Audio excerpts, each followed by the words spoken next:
ناظرین، آج میں پیغمبر سلیمان علیہ السلام کے واقعے کو آپ کے سامنے تفسیر کر رہا ہوں۔ حضرت سلیمان علیہ السلام کو اللہ نے تمام زمین و آسمان کے بادشاہت عطا فرمائی تھی۔ حضرت سلیمان علیہ السلام کو اللہ نے پہاڑوں پر، دریاؤں پر، ہواؤں پر، ہر ایک چیز پر سلیمان علیہ السلام کی بادشاہت عطا فرمائی تھی، حتیٰ کہ جنوں پر، جانوروں پر، پرندوں پر، چرندوں پر، ہر ایک چیز پر اللہ نے سلیمان علیہ السلام کو بادشاہت عطا فرمائی تھی۔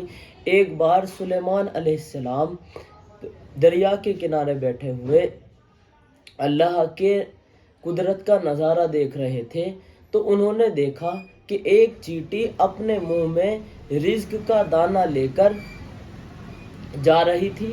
سمندر کے کنارے چلتے چلتے سلیمان علیہ السلام نے دیکھا کہ چیٹی جیسے ہی سمندر کے پاس پہنچی، ایک مینڈک سمندر سے باہر نکلا اور چیٹی کو اپنے منہ میں لے کر سمندر کے اندر چلا گیا۔ کچھ دیر کے بعد وہ مینڈک واپس آیا اور اس نے اپنے منہ سے چیٹی کو نکال کر باہر رکھ دیا۔ چیٹی چلنے لگی۔ اب سلیمان علیہ السلام نے دیکھا کہ جو چیٹی تھی، چیٹی کے منہ میں رزق نہیں تھا۔ جو رزق وہ لے کر گئی تھی مینڈک سے پہلے، اس میں رزق نہیں تھا۔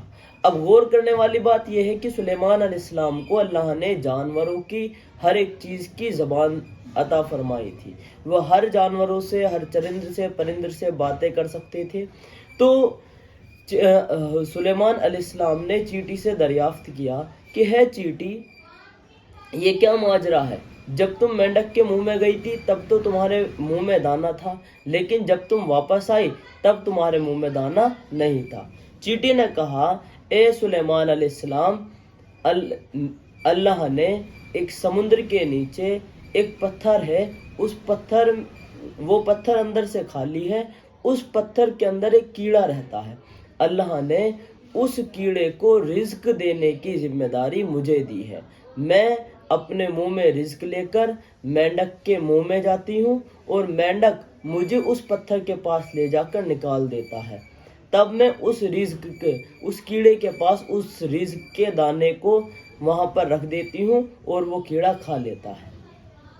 تو دوستو، یہاں پر غور و طلب کرنے والی بات یہ ہے کہ اللہ جس انسان کو یا جس جانور کو یا جس چرندر کو، پرندر کو اپنی قبض و قدرت سے رزق دیتا ہے، نہ تو اس کا کوئی رزق کبھی چھین سکتا ہے، نہ کبھی اس رزق کو گھٹا سکتا ہے، اور نہ ہی کبھی اس رزق کو بڑھا سکتا ہے۔ مثلاً ہم اللہ رزق کا جو تعبیر ہے، جو رزق کی جو ہمیں کچھ بھی دیتا ہے، اس کا ذریعہ کسی بھی انسان کو بنا دیتا ہے۔ اس کا مطلب یہ نہیں ہے کہ وہ انسان ہمارے رزق پر قدرت رکھتا ہے، وہ انسان ہمارے رزق کو دیتا ہے۔ یہ سب اللہ کے قبض و قدرت میں ہے۔ کوئی انسان، کوئی جانور، کوئی چرندر، کوئی پرند کبھی کسی انسان کے رزق کا مالک نہیں ہو سکتا۔ یہ چاند، سورج، ستارے سب اللہ کی قدرتوں میں سے ہیں۔ ان سب پر ہمارے نہ نفع کا نہ نقصان کا کوئی قبض قدرت نہیں ہے، یہ صرف اللہ کے ہاتھ میں ہے۔ السلام علیکم۔